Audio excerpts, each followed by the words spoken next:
আসসালামু আলাইকুম ওয়া রাহমাতুল্লাহি ওয়া বারাকাতুহু। সুপ্রিয় শিক্ষার্থী বন্ধুগণ, কেমন আছো তোমরা? আশা করছি সবাই ভালো আছো। আলহামদুলিল্লাহ, আমিও ভালো আছি। আজকে আমি তোমাদের সাথে আলোচনা করব নবম এবং দশম শ্রেণীর শিক্ষার্থীদের জন্য বিজিএস তথা বাংলাদেশ ও বিশ্ব পরিচয়। যারা এসএসসি পরীক্ষার্থী 2026 এবং 27 সালের, তাদের জন্য আমি কিছু কথা বলবো। তোমরা যারা বিজ্ঞান বিভাগের ছাত্র বা ছাত্রী, তাদের A+ না আসার কিংবা গোল্ডেন A+ না পাওয়ার মূল কারণ হলো এই বিজিএস বিষয়টিতে তোমরা ভয় পাও, কম পড়ো এবং বিজিএস এ তোমরা রেজাল্ট খারাপ করো, যার কারণে তোমাদের জিপিএ 5 তথা A+ কিংবা গোল্ডেন আসে না। আমার বিগত বছরে বেশ কয়েকজন স্টুডেন্ট 79তেও আটকে গিয়েছে, এমনও আছে। প্রায় প্রতি বছর প্রতিটি স্কুল থেকে A+ এর সংখ্যা আরো বেড়ে যেত যদি বিজিএস এ A+ পেত। বিজিএস এ A+ পাওয়া একদম সহজ যদি তুমি টেকনিক দিয়ে পড়াশোনা করো। বিজিএস তোমরা যতটুকু সহজ মনে করো ততটুকু কিন্তু সহজ নয়। তোমাদের পাঠ্য বই ভালোভাবে রিডিং পড়তে হবে এবং এখানে কিছু গাণিতিক সমস্যা রয়েছে, সেই অধ্যায়গুলো ভালোভাবে দেখলে ফুল মার্কস পাওয়া যায়। 97, 98, 100 এই মার্কসও বিজিএস এ পাওয়া যায়। এখন আজকে আমি আলোচনা করব কিভাবে তুমি কোন পদ্ধতিতে পড়াশোনা করলে বাংলাদেশ ও বিশ্ব পরিচয় তথা বিজিএস এ এসএসসি তে A+ পাবে, 95 আপ মার্কস পাবে। কিভাবে তোমাদের যারা এবছর 2026 সালের পরীক্ষার্থী, তাদের জন্য শর্ট সিলেবাস, অর্থাৎ তোমাদের যে সিলেবাস রয়েছে সেটা হলো দ্বিতীয় অধ্যায়, তৃতীয় অধ্যায়, ষষ্ঠ অধ্যায়, দশম অধ্যায়, একাদশ অধ্যায়, ত্রয়োদশ অধ্যায়। এখানে কোন কোন অধ্যায়গুলো তোমরা এসএসসি পরীক্ষার জন্য এবং নির্বাচনী পরীক্ষার জন্য ভালোভাবে প্রস্তুতি নেবে A+ এর জন্য, এবং কোন কোন অধ্যায়গুলো তোমরা মোটামুটি কম পড়লে চলবে, সেই বিষয়ে আজকে আমি তোমাদেরকে ধারণা দিয়ে যাব। অর্থাৎ আজকের ক্লাসটি হচ্ছে বাংলাদেশ এবং বিশ্ব পরিচয় নিয়ে।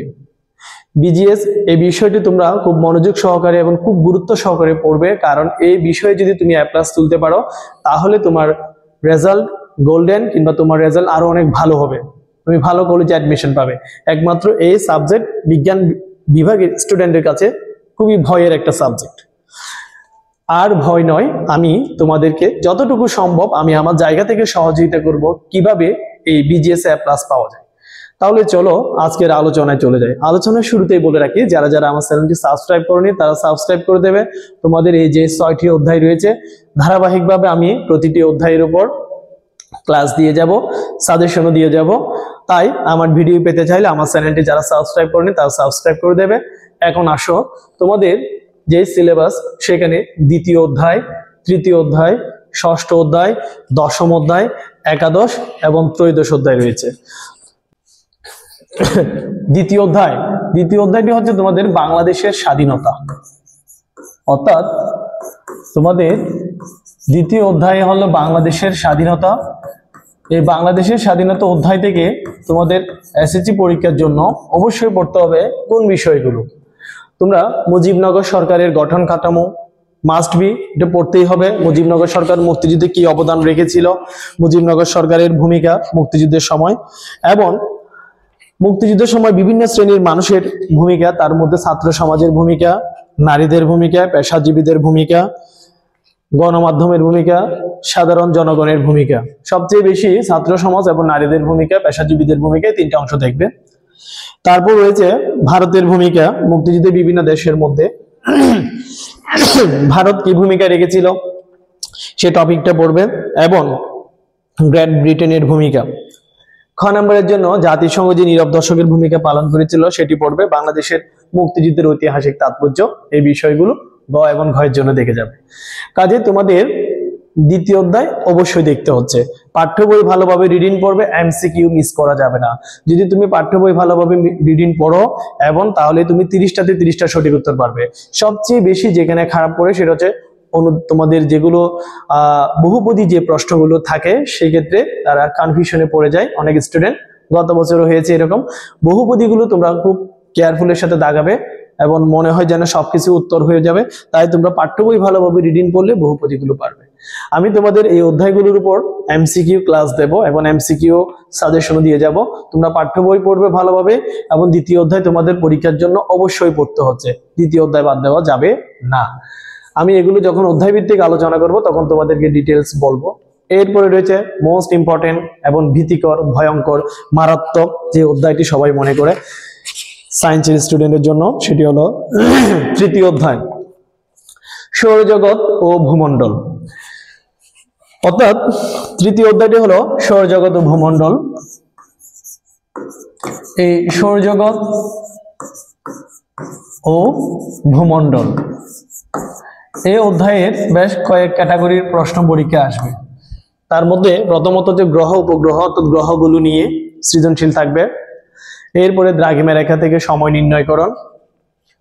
তারপর তোমাদের থাকবে ঋতু পরিবর্তন, কোথায় কোন ঋতু বিরাজ করে সেটি, জোয়ার ভাটার প্রভাব। এখন তৃতীয় অধ্যায় থেকে কোন বিষয়গুলো সবচেয়ে বেশি পড়তে হবে সংক্ষিপ্তভাবে আমি বলি, যখন আমি এই অধ্যায় ভিত্তিক সাজেশন দেব তখন বলবো তোমাদেরকে। তৃতীয় অধ্যায় সম্পূর্ণ অধ্যায় ভালোভাবে রিডিং করতে হবে, কিছু কিছু বিষয় রয়েছে মুখস্থ করা, অবশ্যই মুখস্থ করতে হবে।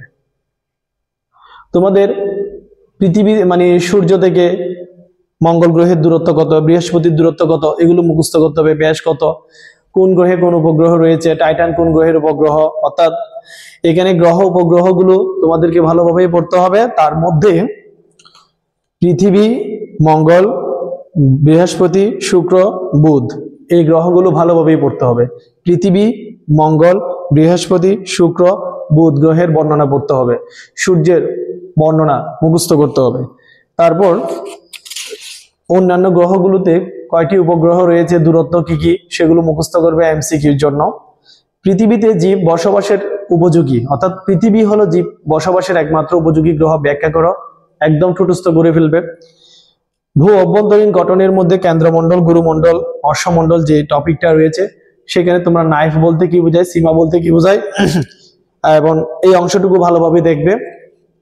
গ্রহ উপগ্রহের মধ্যে গ্রহাণুপুঞ্জ বলতে কি বোঝায় সেটি, শুক্র গ্রহে অ্যাসিড বৃষ্টি হয় কেন, মঙ্গল গ্রহে জীবন ধারণ অসম্ভব কেন, তারপর পৃথিবীকে আদর্শ গ্রহ বলা হয় কেন, এই প্রশ্নগুলো ভালোভাবে দেখবে। তাহলে গ্রহ উপগ্রহ নিয়ে যদি সৃজনশীল আসে তখন গ্রহ উপগ্রহের তোমার কিছু ইঙ্গিত থাকবে, সেখান থেকে তোমাকে বুঝে নিতে হবে। একটা টপিক হলো গ্রহ উপগ্রহের উপর। দ্বিতীয় আরেকটা অংশ যে সৃজনশীলের জন্য যেটা আসতে পারে মোস্ট ইম্পর্টেন্ট, তোমার মূল মধ্যরেখা বলতে কি বোঝায়, এখান থেকে আন্তর্জাতিক তারিখ রেখা, খ নাম্বার আন্তর্জাতিক তারিখ রেখার প্রয়োজনীয়তা, দ্রাঘিমা রেখার প্রয়োজনীয়তা ব্যাখ্যা করো। এরপর প্রমাণ সময় কেন নির্ণয় করা হয়, এই তিনটা প্রশ্ন যদি ভালোভাবে দেখো, দ্রাঘিমা রেখার প্রয়োজনীয়তা ব্যাখ্যা করো, আন্তর্জাতিক তারিখ রেখার প্রয়োজনীয়তা, প্রতিবাদের স্থান বলতে কি বোঝায়, প্রমাণ সময় কেন নির্ণয় করা হয়, এই প্রশ্নগুলো দেখলেই তৃতীয় অধ্যায়ে খ ইনশাল্লাহ কমন আসবে। এবং এখান থেকে তোমাদের দুইটি স্থানে দ্রাঘিমা অক্ষাংশ এগুলো দেওয়া থাকবে, সময় নির্ণয় করতে বলবে। তারপর পৃথিবীর গতি সংক্ষিপ্তের জন্য আহ্নিক গতি, বার্ষিক গতি কাকে বলে, দিন রাত কেন হয়, কিভাবে সংগঠিত হয়, এই বিষয়গুলো সংক্ষিপ্তের জন্য পড়বে। দিন রাত্রি হ্রাস বৃদ্ধির কারণ এবং ঋতুর পরিবর্তন। দিন রাত্রি হ্রাস বৃদ্ধির কারণের মধ্যে 21শে জুন, 23শে সেপ্টেম্বর, 22শে ডিসেম্বর, 21শে মার্চ এই অংশগুলো তোমরা ভালোভাবে পড়ে মুখস্থ করবে। অর্থাৎ পৃথিবী সূর্যের চারদিকে ঘুরে 365 দিনে আবর্তন করে, কোন সময় সূর্যের কতটুকু হেলে থাকে, মানে সূর্যের কিরণ পৃথিবীর উত্তর গোলার্ধে যদি বেশি করে পড়ে তাহলে সেই উত্তর গোলার্ধে হবে গ্রীষ্মকাল, বিপরীত প্রান্ত হবে শীতকাল। আবার পৃথিবী যদি ঘুরতে ঘুরতে ঘুরতে ঘুরতে ঠিক সূর্যের রশ্মি, সূর্যের আলো উত্তর গোলার্ধ এবং দক্ষিণ গোলার্ধ উভয় অংশে যদি মাঝামাঝি মানে সমানভাবে পড়ে খারাপভাবে, তাহলে বসন্তকাল এবং শরৎকাল বিরাজ করবে। আবার দক্ষিণ গোলার্ধ যদি সূর্যের দিকে মুখ করে হেলে থাকে, উত্তর গোলার্ধ যদি বিপরীত প্রান্তে চলে যায়, তখন দক্ষিণ গোলার্ধে যেদিকে দেশগুলো থাকবে সেখানে দিন বড় রাত ছোট হবে, উত্তর প্রান্তে বিপরীত হবে। ঠিক একইভাবে তোমাদের এই পাঠ্য বইতে পৃথিবী সূর্যকে কেন্দ্র করে ঘুরে, এখানে 365 দিনে 365টা চিত্র দেওয়া সম্ভব নয়, তাই এখানে চারটা তারিখে চিত্র দিয়েছে, কখন কোন সময় কোন দিকে অবস্থান করে সূর্যকে কেন্দ্র করে ঘোরার সময়। এই বিষয়ে আমি বিস্তারিত ক্লাস দেব, তোমরা এটা গ ঘ এর জন্য পড়বে। তারপর জোয়ার ভাটা কেন হয়, ক এর জন্য পড়বে, খ এর জন্য। তারপর জোয়ার ভাটা কি, জোয়ার ভাটা যে প্রকারভেদ রয়েছে এখান থেকে সৃজনশীল আসতে পারে, চিত্র দিয়ে অবশ্যই সৃজনশীল আসবে। সংক্ষিপ্ত সময়ের মধ্যে সবচেয়ে বেশি নাম্বার তুলতে হলে তৃতীয় অধ্যায় তোমাদেরকে অবশ্যই পড়তে হবে। আমি আমার ইউটিউব চ্যানেলে তৃতীয় অধ্যায়ের এই গাণিতিক সমস্যাগুলোর উপর ক্লাস দিয়েছি, পূর্ণাঙ্গ ক্লাসও দেব, যদি তোমাদের ভালো লাগে তোমরা দেখতে পারো, তোমরা আশা করছি উপকৃত হবে। তারপর জোয়ার ভাটার প্রভাব, এই জোয়ার ভাটার অংশ থেকে পৃথিবীর উপর জোয়ার ভাটার যে প্রভাব রয়েছে সেই প্রভাবটি তোমাদেরকে অবশ্যই অবশ্যই অবশ্যই ভালোভাবেই পড়তে হবে। যদি জোয়ার ভাটা দিয়ে সৃজনশীল আসে, এই অংশটি ঘ নাম্বারে থাকবে। পৃথিবী জীব বসবাসের একমাত্র উপযোগী গ্রহ, এটা ঘ নাম্বারে থাকবে। তারপর যে তারিখগুলো বলেছি, ঋতুর পরিবর্তন, কোন দিকে কোন ঋতু বিরাজ করবে, সেগুলো ঘ নাম্বারে থাকবে। তখন গতে থাকবে অঙ্কগুলো। তোমাদেরকে এই টপিকগুলো, এই অধ্যায়টি যদি তোমরা মনোযোগ সহকারে একটু সময় দিয়ে ভালোভাবেই পড়ো, তাহলে তোমরা নির্দিষ্ট সময়ের পূর্বে, মানে একটা সৃজনশীল লিখতে যে 22 মিনিট সময় লাগে, তার আগে যদি তোমরা লিখতে পারো, তখন এই সময়টুকু তোমরা অন্যান্য অধ্যায়ের সৃজনশীলে সংক্ষিপ্ত প্রশ্নে ব্যয় করতে পারবে। তাই আমি তোমাদেরকে বলতে চাই, তৃতীয় অধ্যায়ে তোমরা সময় দাও, তৃতীয় অধ্যায়ে মনোযোগ দাও। যেহেতু তোমরা সায়েন্সের স্টুডেন্ট, তৃতীয় অধ্যায় সৌরজগৎ ও ভূমণ্ডল, এই অধ্যায় থেকে কোনো কিছু মিস করা যাবে না।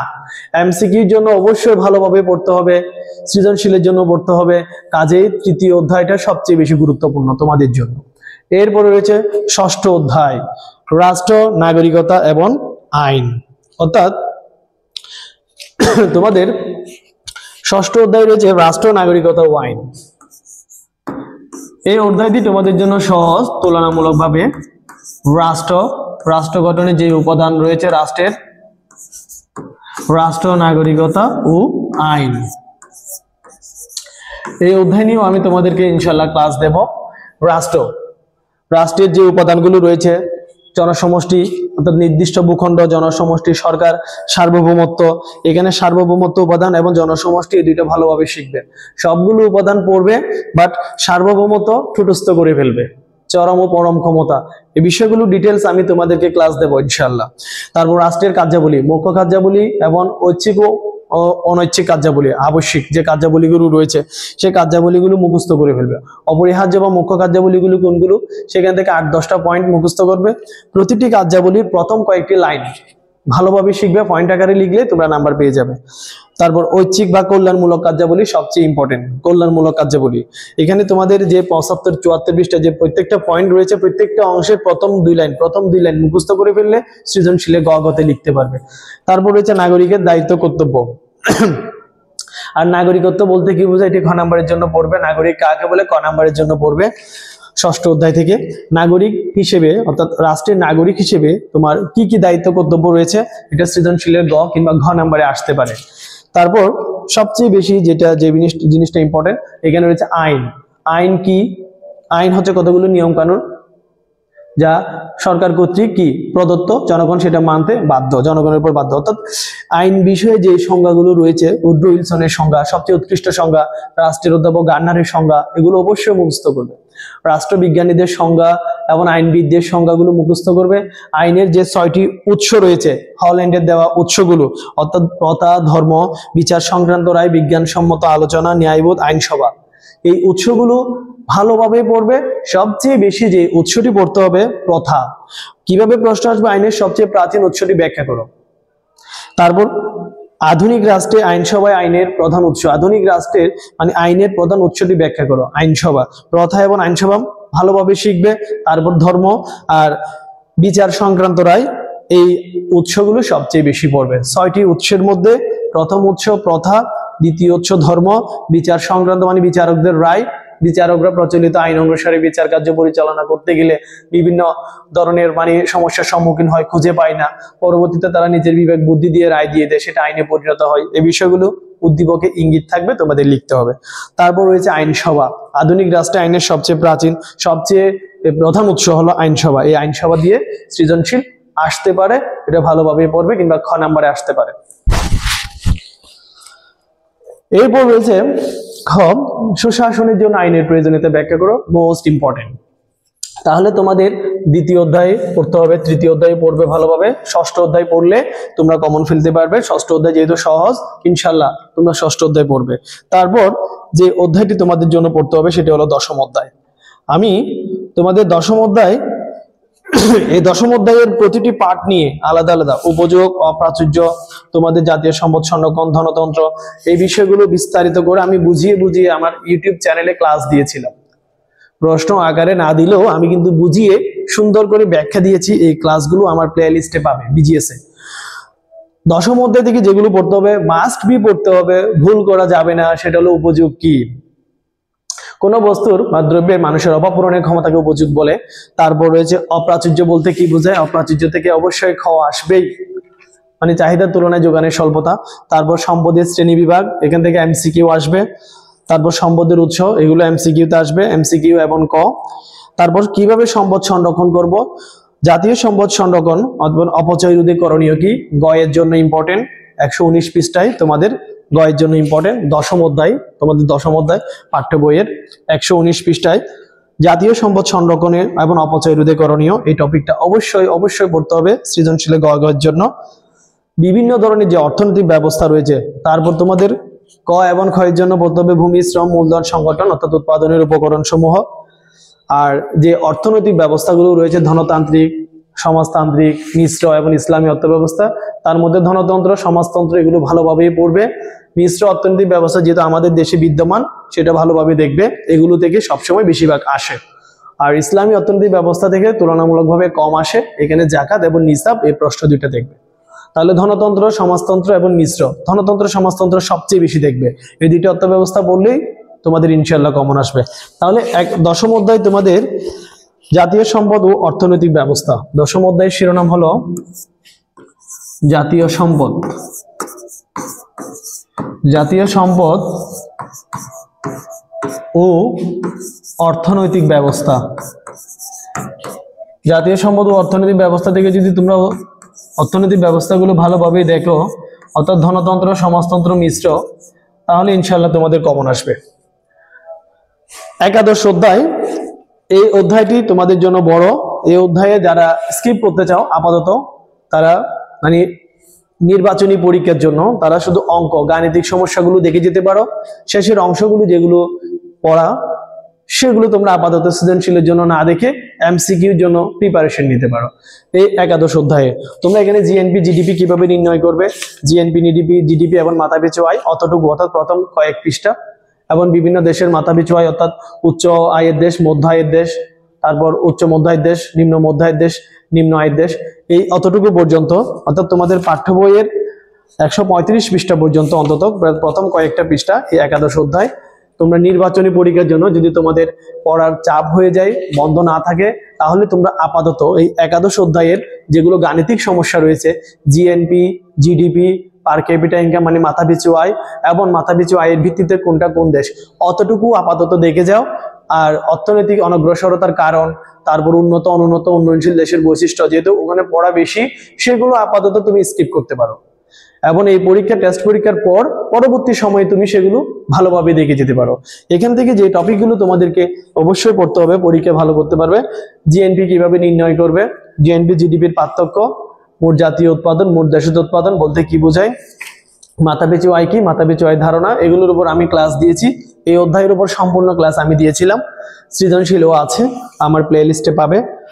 তারপর বাংলাদেশের অর্থনীতির বৈশিষ্ট্য, এখান থেকে আসবে তোমার খ নাম্বার আসার সম্ভাবনা বেশি। বাংলাদেশকে কৃষি প্রধান দেশ বলা হয় কেন, তারপর অর্থনীতির প্রতিবন্ধকতা, এখান থেকে খুব রেয়ার, মানে সৃজনশীল আসে কিন্তু কম। তোমরা আসলে এই অধ্যায়টুকু যেহেতু লিখার, সেজন্য ওই গাণিতিক সমস্যা আসলে ওগুলো টাচ করবে, যেগুলো বেশি লিখার ওখান থেকে লিখাগুলো না লিখে অন্য অধ্যায়গুলো থেকে তোমরা টাচ করতে পারো। উন্নত, অনুন্নত, উন্নয়নশীল দেশের বৈশিষ্ট্য যদি তোমাদের মাথায় না ঢোকে, অ্যাটলিস্ট পয়েন্টগুলো ভালোভাবে থাকবে। কোন কোন প্রশ্নগুলো এই অধ্যায় থেকে ইম্পর্টেন্ট আমি তোমাদেরকে বলে দিচ্ছি। চূড়ান্ত দ্রব্য বলতে কি বোঝায়, ক এর জন্য ইম্পর্টেন্ট। তারপর সেবা বলতে কি বোঝায়, মোট জাতীয় উৎপাদন কাকে বলে, মোট দেশজ উৎপাদন কাকে বলে, তারপর উৎপাদনের উপকরণ কয়টি, মাথাপিছু আয় কাকে বলে, মাথাপিছু আয় ধারণাটি ব্যাখ্যা করো। খ এর জন্য জিএনপি জিডিপির পার্থক্য, খ এর জন্য। তারপর এর পরবর্তীতে পড়তে হবে বাংলাদেশকে কৃষি প্রধান দেশ বলা হয় কেন, খ এর জন্য। তারপর দারিদ্র্যের দুষ্ট চক্র ধারণাটি ব্যাখ্যা করো, ওটা পড়বে। বৈদেশিক বাণিজ্য বলতে কি বোঝায়, বৈদেশিক বাণিজ্য। তারপর উন্নত দেশ, উন্নয়নশীল দেশ, এগুলো ক এর জন্য। বৈদেশিক বাণিজ্যের ক্ষেত্রে বাংলাদেশে প্রতিকূল ভারসাম্য বিরাজ করে কেন, এটা খ এর জন্য পড়বে।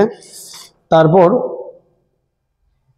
বাকিটুকু সার্কের পূর্ণরূপ, South Asian Association for Regional Cooperation, এগুলো ক এর জন্য পড়বে।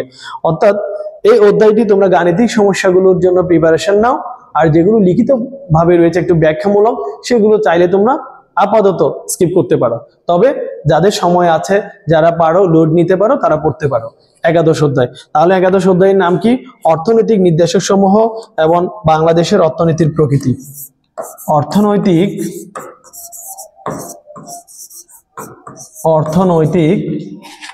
নির্দেশক। এই নির্দেশক শব্দের অর্থ হলো সূচক। অর্থনৈতিক নির্দেশক সমূহ মানে যেটার উপর কোনো দেশের অর্থনীতি নির্ভর করে, ও বাংলাদেশের অর্থনীতির প্রকৃতি। আমি সংক্ষেপে লিখলাম বাংলাদেশের অর্থনীতির প্রকৃতি। এরপর রয়েছে সবচেয়ে ইজি এবং সবচেয়ে তোমাদের জন্য সহজ যে অধ্যায়টি, সেটি হলো পরিবার, অর্থাৎ ত্রয়োদশ অধ্যায়।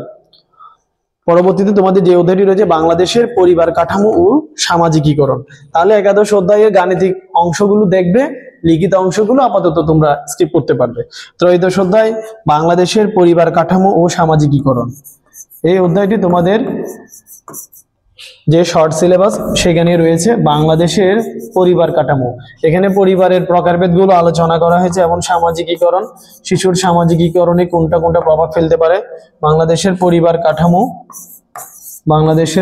কাঠামো ও সামাজিকীকরণ মানে নিজেকে খাপ খাওয়া, অর্থাৎ একজন শিশু তার জন্ম থেকে মৃত্যু পর্যন্ত যে প্রক্রিয়া, জীবনব্যাপী প্রক্রিয়া, সেটা হলো তার সামাজিকীকরণ। সামাজিকীকরণ একটি জীবনব্যাপী প্রক্রিয়া। পরিবার, এই অধ্যায় থেকে তোমাদেরকে যে বিষয়গুলো সবচেয়ে বেশি পড়তে হবে সেটা হলো বাংলাদেশের পরিবার কাঠামোর মধ্যে প্রথমে আসবে পরিবার কি।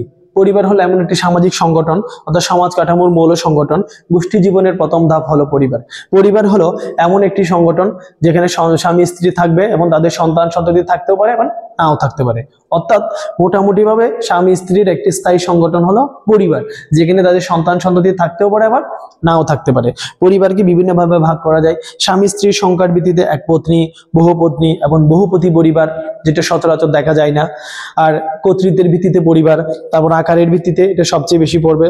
বংশমর্যাদা ও সম্পত্তির উত্তরাধিকার ভিত্তিতে, বিবাহোত্তর স্বামী স্ত্রীর বসবাসের উপর ভিত্তি করে পরিবার। সবচেয়ে বেশি ক্ষয়ের জন্য পড়বে পাত্র পাত্রী নির্বাচনের ভিত্তিতে পরিবার, হিন্দু সমাজে যেটা দেখা যায়, অর্থাৎ অনুলোম এবং প্রতিলোম।